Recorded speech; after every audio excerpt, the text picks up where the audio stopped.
Барлықтарыңызға қайырлы күн немесе қайырлы кеш. Бүгінгі мәзірімізде сүзбелі бәліш, орысша айтқанда творожный пирог. Ал кеттік. Ақ дастарханыңыздағы шайға қосымша дәмді, балғын, тәтті пирогты бірге әзірлейік. Ендеше видеоның соңына дейін көріп, пікір қалдырып, лайк басып, парақшаға тіркелуді ұмытпаңыздар. Алдымен үгітілмелі қамыр жасау үшін тоңазытқыштан шығарылған сары майымызды ұнымызға аунатып, үккіштің көмегімен уатамыз. Сары май міндетті түрде тоңазытқышта сақталған, яғни қаттылау болуы керек.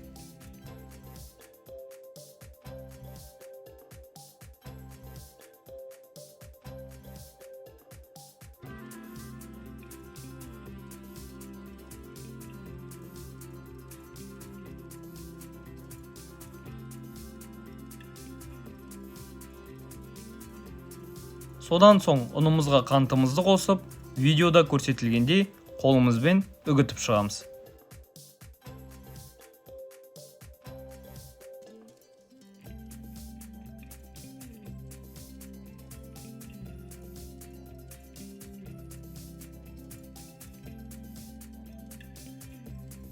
Қаймағымызды және де жұмыртқамызды салып, қамырды илеуге кірісейік. Егерде қаймағыңыз қою болып, қамырыңыз біркелкі жиналмай жатырса, азғантай сүт қоссаңыздар болады.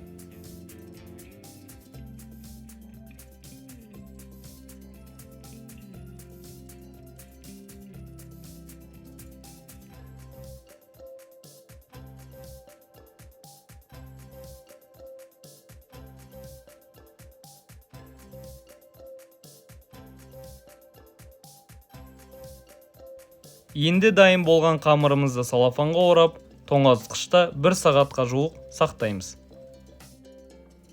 Енді салмасын дайындауға кірісейік. Сүзбемізге қантымызды, қаймағымызды және де жұмыртқамызды салып, блендердің көмегімен 3-4 минуттай араластырайық.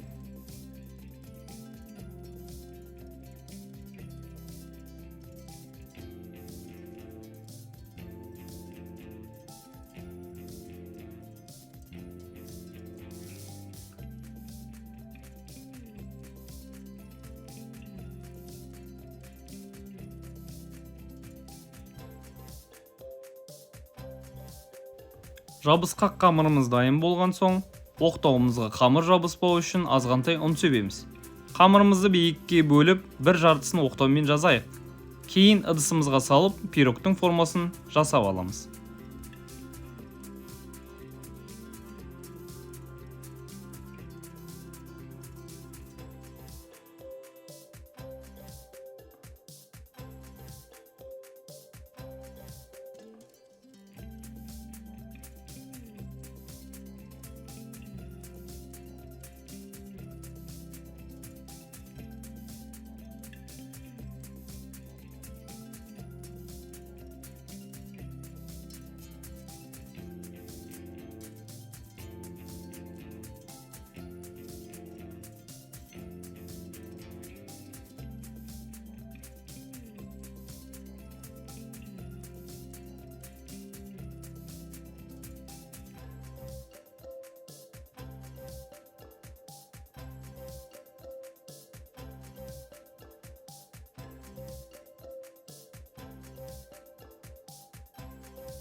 Дайын болған формамыздың үстіне салмамызды біркелкі етіп жаямыз.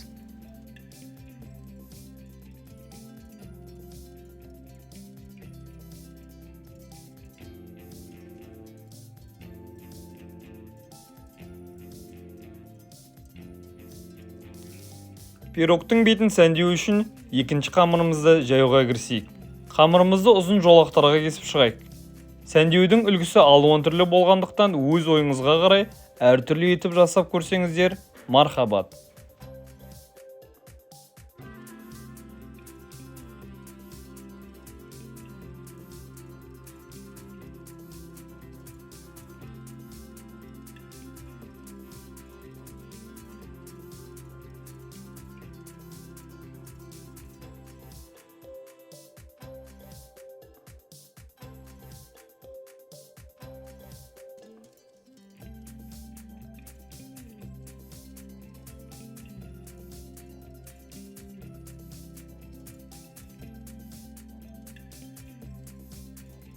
Кесіп алған ұзын жолақтарды тор көз етіп дайындап шығамыз.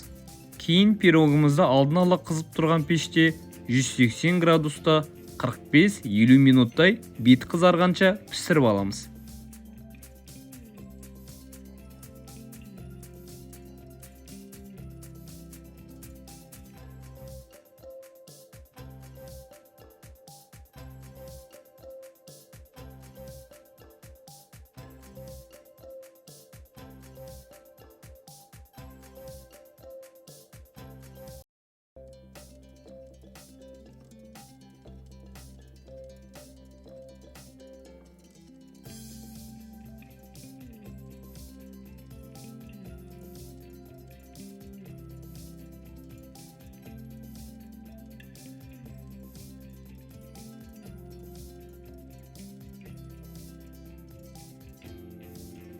Мінекей сүзбелі пирог дайын болды. Ас болсын. Дайындалған пирогыңыздың дәмі қалай шықты? Пікіріңізбен бөлісіп кетіңіз.